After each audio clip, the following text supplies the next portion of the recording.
Hello, everyone. Welcome back to the Hot Seat. I'm your host, Brock Vieira. We are back after a 4-month hiatus. Lots has happened in my personal and professional life, which didn't allow me to do the show. However, we are restarting. We're going to come back weekly every Friday. This Friday will be our first episode of our weekly Friday chain with the boss man, Joe Cardozo, here at Team NBS Media. However, we are kicking it off with a very special episode, an episode that reflects the theme of Super Bowl week. Now, of course, the conversation around the world of football right now is between the Kansas City Chiefs and the San Francisco 49ers, and rightfully so. However, that doesn't mean it's the only storyline happening across the league. The other big storyline is out in the nation's capital, Washington Commanders. All of us in the world of football kind of expected Lions offensive coordinator Ben Johnson to become the head coach of the Commanders. Obviously, that fell apart for a variety of reasons, and that's what we are going to talk about today.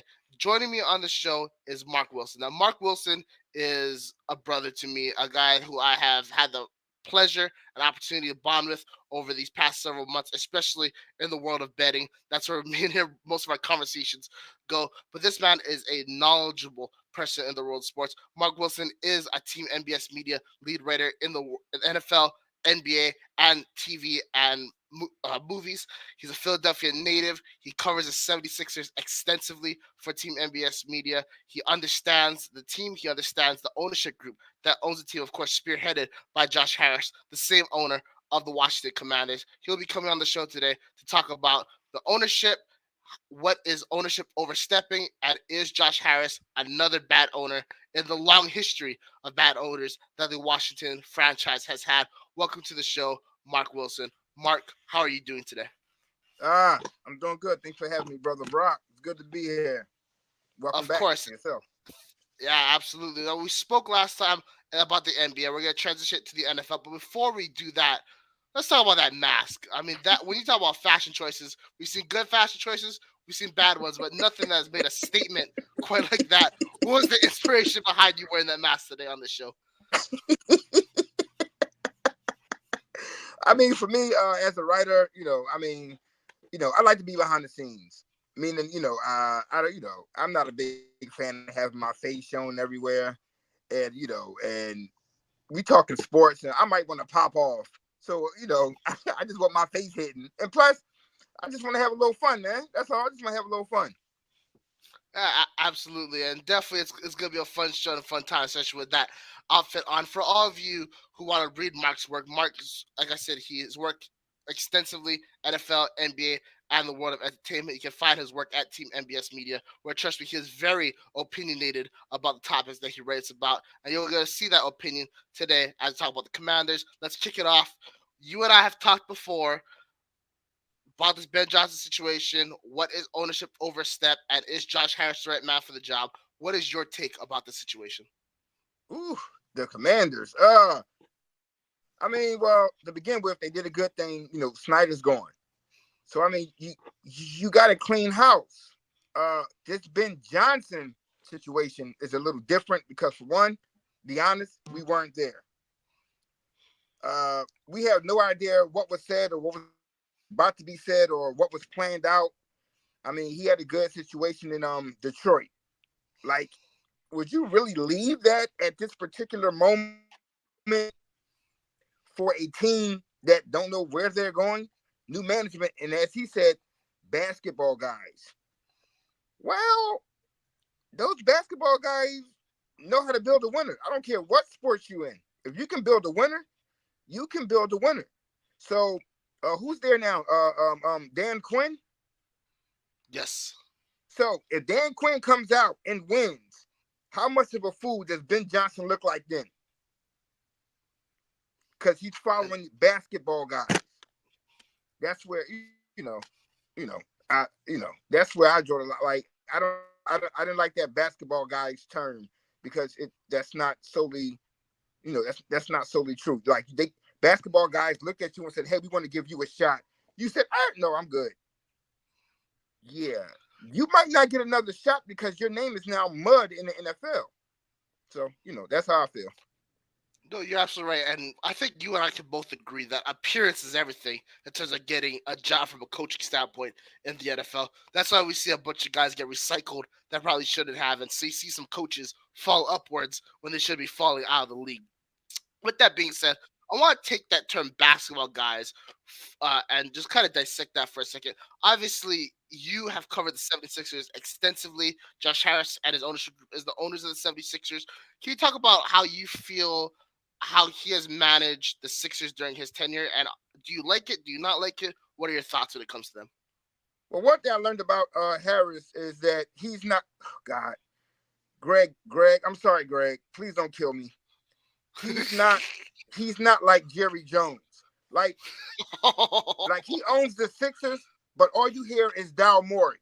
You don't hear nothing about Josh Harris sticking his nose into the business, and into the trades, the rumors, free. You don't hear that. If you know anything, you wouldn't even think he owns the team. So Ben Johnson, if you did your homework, you would know that he's a very hands-off owner. But Ben Johnson don't know that. So he just went with the basketball guy. Same thing with Magic Johnson. He is he's a face. Like he part owned the Dodgers, but you really didn't know that because he's not in the day to day. He is with the Lakers, but he really don't have his hands into it. These guys are hands off owners. They are not Jerry Jones or Robert Kraft or one of those dudes. They're going to hire who they want to hire, and they're going to let you run the team how you see fit to run the team. I think Ben Johnson made a terrible mistake right there. Yeah, that's a very fair point. And when you look at the 76ers, to your point, Daryl Morey, that's all his Oh vision. Lord. And you can know that, right? Because of the endless amount of Rockets that have become members of the 76ers during his tenure. Now, I'm not going to go down that rabbit hole before my emotions start coming out and everything goes awry. But it is very clear that Morey is the guy in charge. I mean, Morey more than anyone. I mean, I don't even know what Elton Brand does anymore besides just walk into the building at this point, right? But besides that, you know, Harris is not really involved. So now you turn that in over to the football side, right? And what does that mean, basketball guys? Because that, are you saying that Harris is becoming more involved in the football team he owns instead of the basketball team? Especially since he just hired a new general manager by the name of Adam Peters, who has a very extensive history in the league. You would think that those conversations of football and everything would be between the GM and the head coach. Does that give you any type of pause about Ben Johnson that he would go after the ownership when it seems that the ownership has never really been that heavily involved in day-to-day operations of their sports properties in the past? I mean, if I'm looking at it from Ben Johnson eyes, I kind of see where he's coming from. You got to think about those three guys. Well, they are basketball guys. I mean, like real shit. Like no matter how you break it down, those are three great basketball minds, and they coming into the football world. I kind of get where Johnson is heading from, but this is where you sit down and y'all have a conversation. Like, hey, this is what I want to do. This is my vision as the head coach. You didn't allow them to give you that because you shitted on them while they were in the plane coming to talk to you. Like who does that? So as I'm reading today about Ben Johnson and what he did, like you're you're you're putting a bad taste in people's mouths about hey, maybe we should hire Ben Johnson next year. Well, this is the same dude who just said no to a team while they in mid-air coming to get him, thinking they don't have Wi-Fi on the damn plane. Wi-Fi is on the plane, people. That's how they found out because they have Wi-Fi. I don't know what plane they work. They was actually flying, but they got Wi-Fi. That's pretty dope though. But let's JetBlue does have free Wi-Fi on the plane. But no, but seriously though, like I do get where Johnson is coming from. That is it is like a three-headed basketball monster over there. But dude, they was giving you an opportunity of a lifetime. Dan Quinn or whatever the dude name is, he with the Cowboys. I really don't give a rat's ass what his name is. But I mean, he came in. He's coming from Jerry Jones, so if you already know what a hands-on owner is. So I'm pretty sure Magic and them was like, you know what? We're not going to be that guy. Dan Quinn was like, all right, cool, I'm with it. Johnson was like, no, screw y'all. Or maybe he was scared of the Eminem diss. I don't know what his issue was. That's kind of funny. But you bring up very good points. Now, the one thing that does make me question why Johnson did what he did in that moment, right? Basically, send them the message while they're midair, that or send out the message through Yeah. whatever channel, that he's not taking the job while midair. Now, was that because something happened in that meeting that irritated him or pissed him off to a point, or did the Lions come back with an offer or financial package in a way in which that he couldn't refuse? What are your thoughts about that? That's a damn good point right there, Brock. Like I said, we won't know until someone admits it. But honestly, yeah, if you like Dan Campbell and them, you like, yo, I hate to say this, and oh Jesus, my Eagles set the blueprint for off-season dumbness when they let the offensive coordinator go and the defensive coordinator go. Dan Campbell was, I guess, let's say 5 minutes away from Super Bowl. Why would I want to lose that? So, hey, Lions ownership, let's give this dude whatever Washington talking. Let's up it a little bit. I think it was the money. I'm with you, Brock. I think more than likely it was the money. Somebody came to the table and hit him on Cash App. Was like, yo, bro, I can slide you a couple more dollars, but we got to do this right now. You got like 5 minutes to make a decision. I believe that's what happened.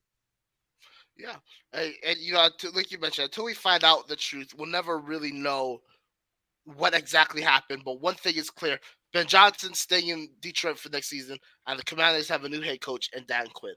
Now, I want to talk about the fallout from this scenario.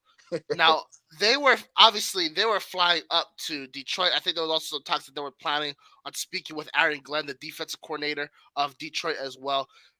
Could you see any potential pushback or punishments for Glenn just based off association with what Johnson pulled while Washington was in the air?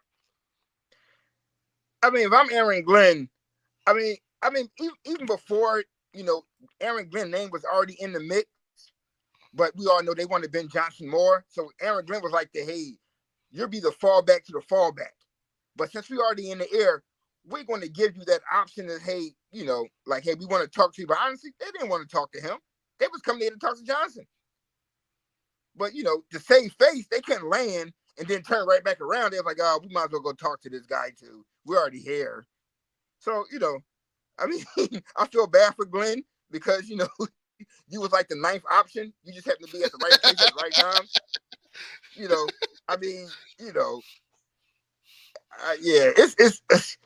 it was a bad situation all the way around for Washington, and they did nothing wrong. It was, it is what it is. Yeah, that's fair. It is what it is. Now, from just a perception standpoint, obviously you're a Philadelphia Eagles fan. That's your team you grew up with, right? Right, fly Eagles fly. Now you have been witness to the NFC East your whole life. How do you think you would take it if the Eagles, when they were searching for a new head coach, decide to hire a coordinator from one of your team's rivals? Would that rub you the wrong way, or how would that make you feel? Because that's exactly what Washington did when they hired Dan Quinn. Well, even as a head coach or even as a coordinator, hell, we just got Kellen Moore. And but before you even say anything smart,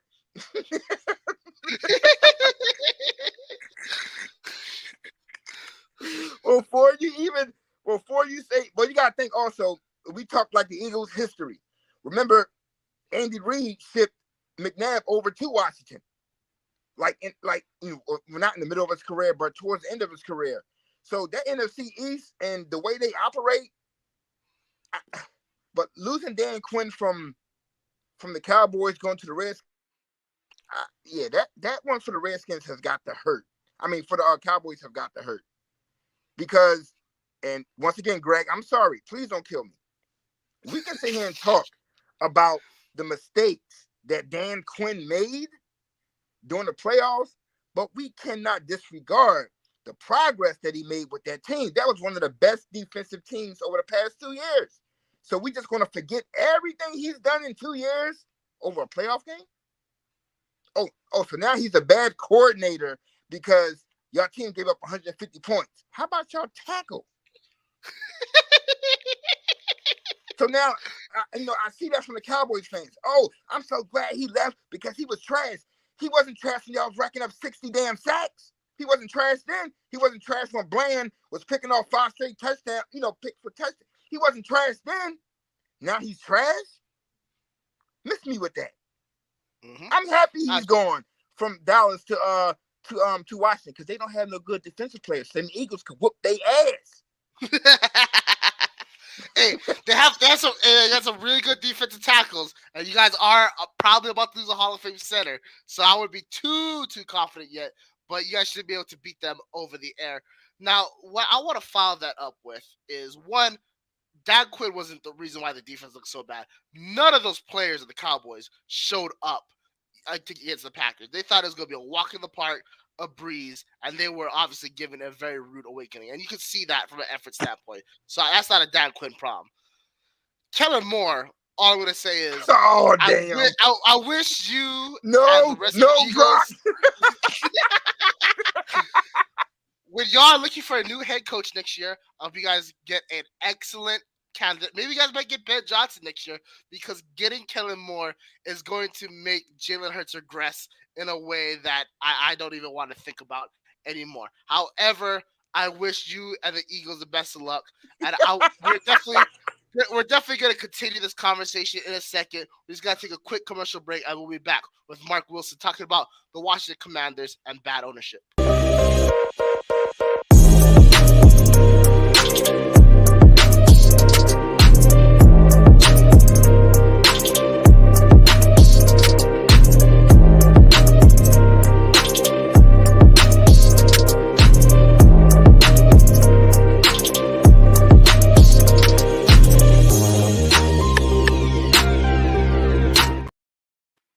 Welcome back, everyone, to the hot seat. I am Brock Fair here with Mark Wilson, lead writer for Team NBS Media, NFL, NBA, and the world of entertainment. However, that's not the only thing he does. He is also a fashion designer. He owns a company, Rich Kid Clothing. I don't know if you guys can see. I got one of the jackets on right here. Excellent work. 2021 New York Fashion Week. Right there. I know he's coming out with some new stuff real soon. Check out Rich Kid Clothing for an up-and-coming brand that will eventually take over. So be ahead of the curve instead of behind it. Once again, back with Mark Wilson, talking about the Commanders, talking about bad ownership, just talking football in general. Obviously, we saw what happened with Dan Snyder.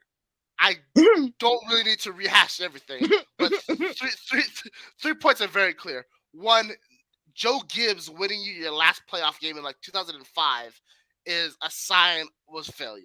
Secondly, the multiple Sean Taylor memorials that were completely awful should have already lost you your ownership. We always talk about the statue. Nobody talks about Sean Taylor Way being unveiled right next to like 15 porta potties.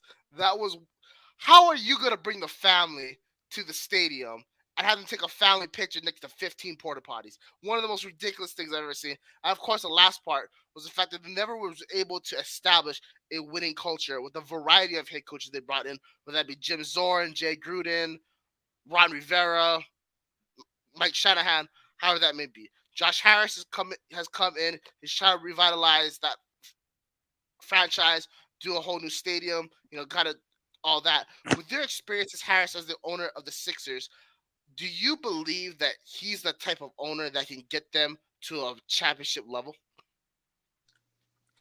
I mean, well, first, like you're saying, it's going to start with, with Harris, it's deep pockets.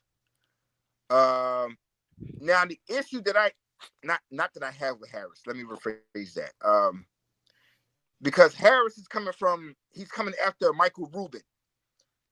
Michael Rubin was a great owner, but he was more of a community-based owner. Like, Rubin was more like, hey, you love Philly, I love you. You love my Sixers, I love you. We really don't get that too much with Harris. Harris is more of a businessman. But that's why he brought in Magic Johnson. Magic Johnson is the face that you need. He was the face of the LA Dodgers. I hate. I don't. God damn. Sometimes I gotta watch what I say. Uh. Shit. Oops. Oh shit. Can I say that? All right. Fuck it. You know Who's what? gonna We're gonna stop keep you? it real all the way. Fuck it. Yep, Look. absolutely. Cool. We all know what that. Washington. That. I mean, look. It's in an urban community. I mean, Landover, Maryland, whatever. But we all know what the Commanders are. They have a very strong, urban, African community fan base. And what black person don't fuck with Magic Johnson? Everything Magic has been doing has been LA based, well, California based, LA based, whatever. Yeah. Now he's on the East Coast. Now every week, okay, we make all the age jokes we want. At the end of the day, the man, if he had it, if he didn't have it, who knows? He beat it. However, he's like Barack Obama to us. Like when Magic talk, we listen. So now you're going to send Magic into the Washington community, into the DC community, almost like a politician, and be like, yo, come with me. Come with your team. I'm about to help them build the winner. Black people, we like, oh, hell yeah, Magic is here. Magic may not know shit about football, but it's Magic Johnson. Then you go to the Warriors and you grab their dude. What are they known for? Dynasties.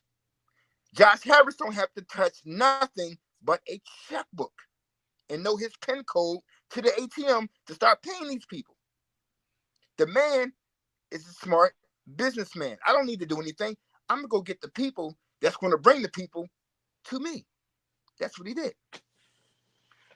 So you bring up a very good point, and to go back on the history of the Washington franchise in general, there is a very strong Dallas Cowboy fan base in the DC area, especially among the African American Black communities in the DMV. And part of the reason, a majority of the reason, is the fact that Washington was the last franchise to integrate in the NFL. I believe their owner at the time was George Preston Marshall, uh, huge racist, and obviously he wanted an all white squad, which is backwards, but whatever. And then obviously generations grew up supporting the Cowboys in opposition to that, and it's kind of fallen down the line as you pass on traditions and so on and so forth. With that being said, we talk about the power that Magic Johnson has over the Black community in terms of influence, and in terms of grabbing attention, and in terms of changing certain elements or cultures or thoughts about certain things. Do you believe that his influence, combined with obviously a winning franchise and a much more financially forward-thinking ownership group in terms of getting a new stadium and things like that, they could shift the tide and convert a bunch of those old school Dallas Cowboys fans back into being Commanders fans? Oh no, those Dallas Cowboys fans, they far gone. Like, yeah, I mean, there's no converting those fools.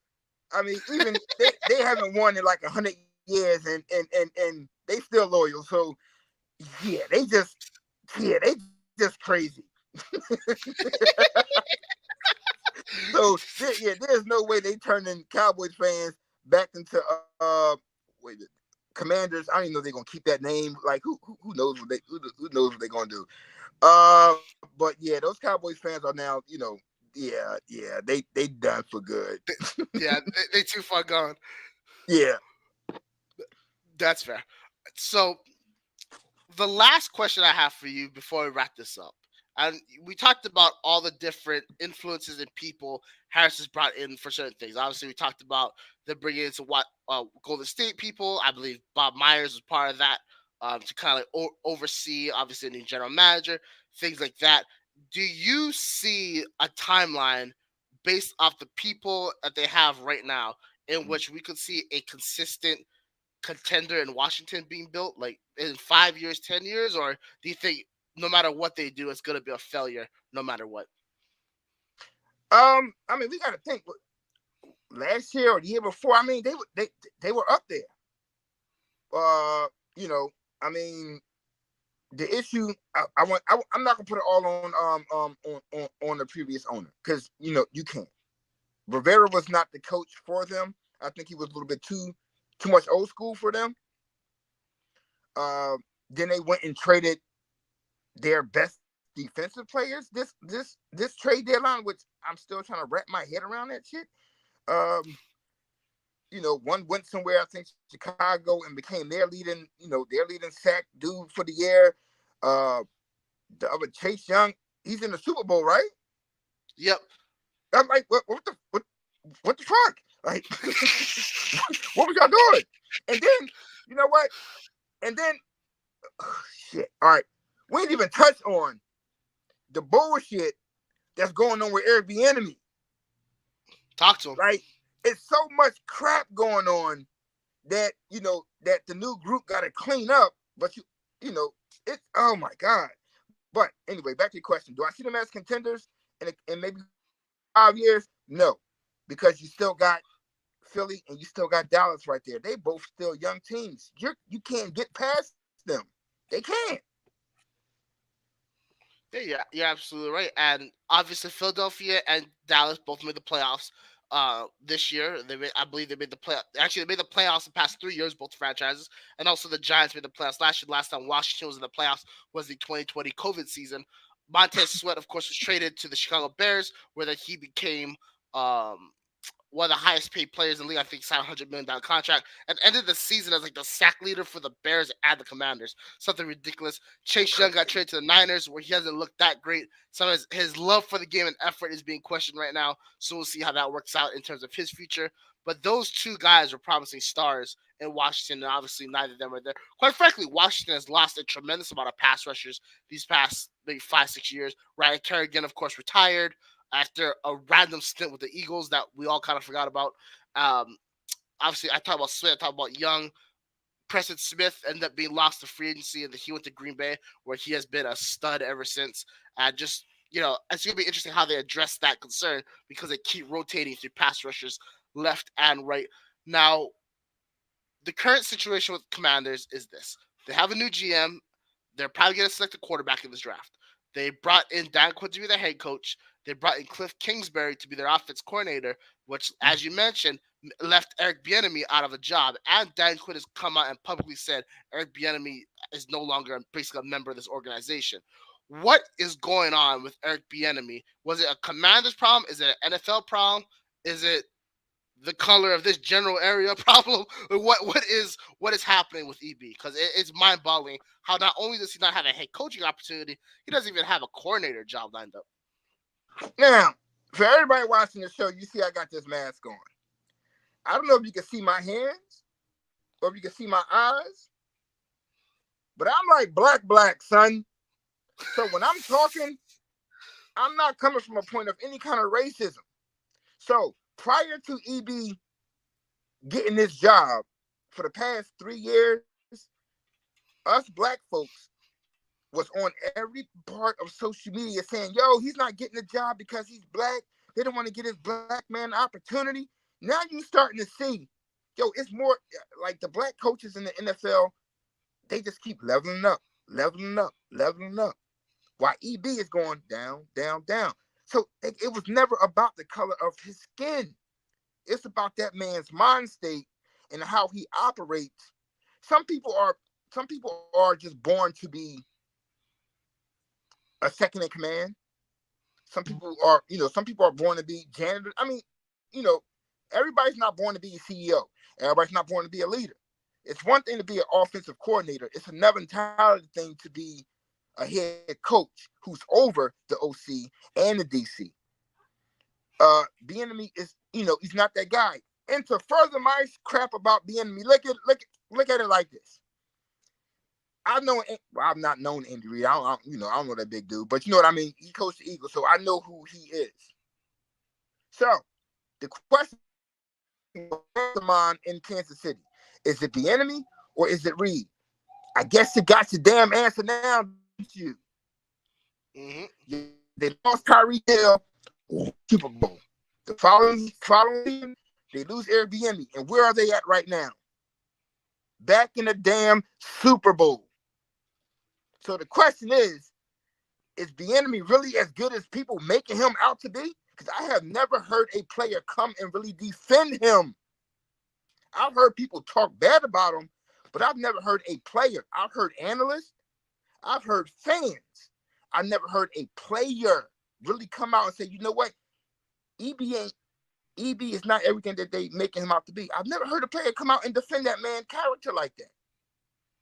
So even in Washington, maybe the 10th game, Ron Rivera had to come to the media and say, hey, my players are not really feeling Eric Bieniemy like that.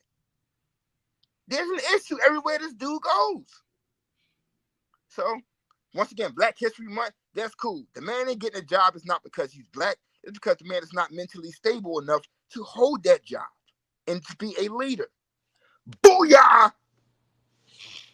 To your point, there are both LaShawn McCoy, who has come up publicly and said basically Eric Bieniemy ain't that good and he basically does nothing. Patrick Mahomes has noted blow-ups with Eric Bieniemy on the sideline, and that is something to keep something in track of. Something that I just don't understand though is Eric. I get it from one point, but we've seen coaches like that Yeah. not get jobs. I mean, get other jobs. Like, Yeah. team obliterating coaches get other jobs. It's very surprising that neither him or Byron Leftwich are in any conversation for the OC job. That's or like just any job in general. So here's why I say that. Looking back at the past Super Bowl champions, going back to your Philadelphia Eagles. So the Eagles had Frank Reich, who became the head coach of the Indianapolis Colts. The Patriots had Josh McDaniels, who became the head coach of the Las Vegas Raiders. The Kansas City Chiefs was Eric Bieniemy, who then stayed on until obviously he became the OC this past year. The Bucs had Byron Leftwich, in which they fired after Todd Bowles' first year. Then the Rams had Kevin O'Connell, who then became the head coach of the Minnesota Vikings. And then the Chiefs, obviously Eric Bieniemy, who we just previously talked about. It's very interesting that your ability to be recycled is based off who you know, right? And that's why Cliff Kingsbury gets jobs everywhere. It's because of who you know, right? Yeah. Why doesn't Eric Bieniemy and Byron Leftwich and just coordinators like that in general have those large Rolodexes in order to get other jobs? That's the one question that's kind of bugging me.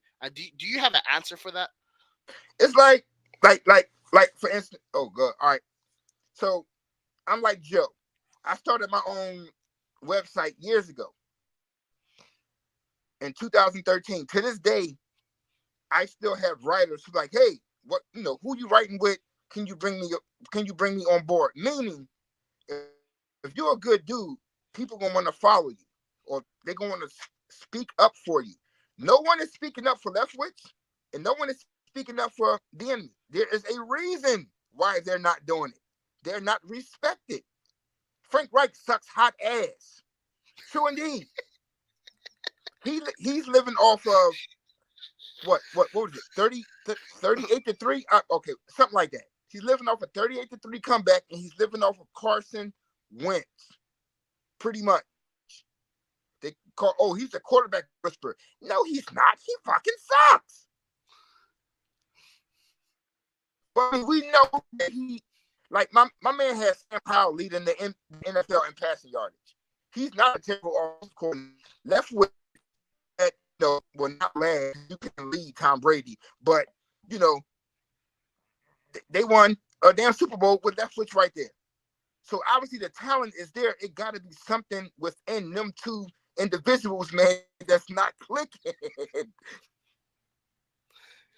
I could not agree more with you. Keep in mind, obviously, EB, we talked about he worked under Andy Reid. Byron Leftwich worked under Bruce Arians, who's one of the more premier offensive minds in the game of football.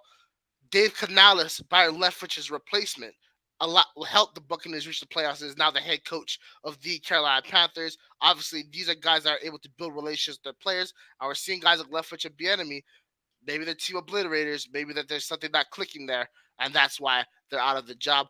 All I know is it's clearly not resume because Dennis Allen still has a job for some reason, and until that dude loses his job, you got something to say? Hey, I've been taking pot shots ever since I came here at Team NBS Media. I've been trying to scale back, become a better person, find the kindness within. But, these are definitely some things that we are going to have to focus on as we enter the season. This has been a great conversation.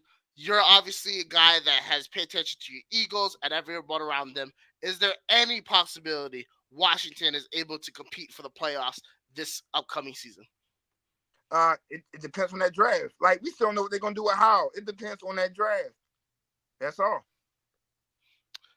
Fair enough. Well, definitely we will be, keeping everyone posted with how we feel about it. If you guys want more of Mark's very strong opinions, you can catch all of his work at teamnbsmedia.com. Again, lead writer for the NBA, NFL, and entertainment. He talks a lot about movies. He talks a lot about his Sixers. Talks about the Nets. Talks about a lot about East Coast basketball in general. And of course, when it comes to the NFL, his Eagles at the forefront. But of course, he covers a variety of things happening around the league. Mark, where can everyone find you? Uh, Twitter or you know what? Forget the X. It's always gonna be Twitter. Y'all know what it is. Mm-hmm. You can find me at BX Reporter. Instagram, you can find me at Risk Kid Clothing. Facebook, that's private, so I don't want none of y'all on my Facebook page. Let's keep it like that. Crowd, I'm sorry, I don't know y'all crowd like that. I don't know who following Brock. Don't be trying to follow me on Facebook, people. Um, but other than that, I mean, I'm with Brock, man. We like, just here to have fun. And one day, Brock gonna have to do a hot seat show about this gambling, B, because we do FanDuel every day. Me and Brock. Brock Every day. killing me. Look, before y'all go, let me tell you how Brock do, right? So the bets go in at like 7:00, right? My man Brock hits me at 6:50 and be like, yo, bro, can you place a bet? I'm like, all right, cool. It'd be like 50 bets, yo. Okay. No, but no, I'm just saying that because like that's my dude you're right not there. wrong. I'm You're saying not though. wrong. Okay. But to my credit, it's because I wake up at 6:40. So I need a good 10 minutes to see who's playing, and then I try. And most of the time, the guys I say are actually out for that night. That's Yeah, how because much I be like Brock. I'm like Brock. That dude injured. Brock like, oh damn. bro, that dude's been out for 3 weeks. Oh shit. But no, on the real though, like Brock, do you have a that's bet my for dude right anyone there, tonight? man. So if he ever message and be like, hey, I want you to come on the show, I'm never going to tell him no. I just got to check the schedule, and see when I'm free, and I got you, bro. I got you. Hey, that's love right there. Do you have any love for the people trying to make some money tonight? Any bets that you like? Oh, I didn't even check it. What time is it? About 5:40. About I do my checking about 6, about 6:00 or so. I'll start checking, but just don't bet on the Sixers ever. They suck ass. Don't bet on Detroit ever. They suck ass. Other than that, what's up in the air. Yes, sir. And of course, I'll be checking with Mark personally in about 20 minutes so I can place my bets. Mark, it has been a pleasure to have you on the show. We're definitely gonna have you back sometimes. For everybody watching, it has been a pleasure. Once again, this is the kickoff show. We're gonna come to you every Friday, starting this Friday with the boss man, Joe Cardozo, talking more football. That'll be our Super Bowl episode. Of course, we'll be with you as we transition from football to basketball into everything else. And of course, once again, when we circle right back to the world of football. For more things for Team NBS, check us out at Team NBS Media, and we'll catch y'all next time. Have a good one.